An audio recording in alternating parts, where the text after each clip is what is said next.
బాలయ్యకు సన్మానం. పద్మభూషణ్ అవడం చాలా సంతోషంగా ఉంది. ఏడ్చేవాళ్ళు ఏడవని, పొగిడేవాళ్ళు పొగడని, తిట్టేవాడు తండ్రి. బ్రో ఐ డోంట్ కేర్, మన దారిలో మనం వెళ్ళడమే.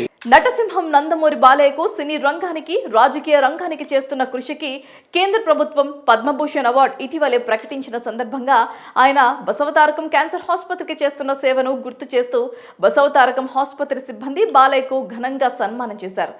అంటే పద్మభూషణ్ నన్ను వరించిన సందర్భంగా నేను ఎప్పుడేమీ ఆశించను జీవితంలో, నా పనిని నేను చేసుకుంటూ వెళ్ళిపోతుంటాను. మరి ఈ సందర్భంగా బాలయ్య పలు ఆసక్తికరమైన విషయాలు పంచుకున్నారు. కాగా బాలయ్య మాట్లాడుతూ ఈ అవార్డు తనకు ఎప్పుడో వచ్చి ఉండాల్సిందని పలువురు అంటున్నారని, నిజానికి అలాంటిదేమీ లేదని తెలిపారు. సినీ పరిశ్రమలో 50 ఏళ్లు పూర్తి చేసుకుని మూడోసారి ఎమ్మెల్యేగా గెలుపొందిన ఈ సమయంలో ఇలాంటి పురస్కారానికి ఎంపిక కావటం తనకెంతో ప్రత్యేకంగా ఉందని చెప్పారు. నిబద్ధత, క్రమశిక్షణ, పట్టుదలతో మన బాధ్యత మనం నిర్వర్తించాలి. బిరుదుల కోసం కాదు, మనకెంతో ఇచ్చిన సమాజానికి మనం ఏదైనా తిరిగి ఇవ్వాలి. సమాజానికి ఉపయోగపడితే మనం ఏదైనా సాధించవచ్చు. పదవులకు నేను అలంకారం కానీ పదవులు నాకు ఇప్పుడు అలంకారం కాదు. పద్మభూషణ్ ఎప్పుడో రావాల్సిందని ఎంతో మంది అంటున్నారు. నేనెప్పుడు ఆధ్యాత్మిక చింతలో ఉంటా, పూజలు ఎక్కువగా చేస్తుంటా, పనే నాకు దైవం. నాన్నగారి 100వ జయంతి ఇటీవలే పూర్తయింది. ఆయన నటించిన మన దేశం విడుదలై 75 సంవత్సరాలు కావటం, ఇండస్ట్రీలో నేను 50 ఏళ్లు పూర్తి చేసుకోవటం, మూడోసారి ఎమ్మెల్యేగా గెలవటం, విడుదలైన 4 చిత్రాలు సూపర్ హిట్స్ అందుకోవటం, ఇవన్నీ వచ్చిన సందర్భంగా ఈ పురస్కారం కూడా రావటం నాకు ఎంతో సంతోషంగా ఉంది. కాబట్టి ఆలస్యం ఏమీ కాలేదు. ఆ అవార్డు ఎప్పుడు రావాలో అప్పుడే వచ్చింది. అదే కరెక్ట్ సమయమని తాను భావిస్తున్నానని తెలిపారు. నా సేవలను గుర్తించి కేంద్ర ప్రభుత్వం నాకు పద్మభూషణ్ని ఇవ్వడం అన్నది వారికి నా ధన్యవాదాలు తెలియజేసుకుంటున్నాను.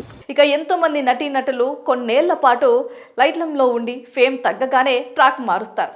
క్యారెక్టర్ ఆర్టిస్ట్ లేదా వేరే పాత్రలు పోషిస్తూ ఉంటారు. కానీ ఆ కళమ్మ తల్లి ఆశీస్సులు, తల్లిదండ్రుల దీవెనలతో నేను ఇన్ని ట్రాక్ రికార్డులతో మళ్ళీ నా సెకండ్ ఇన్నింగ్స్ మొదలుపెట్టా.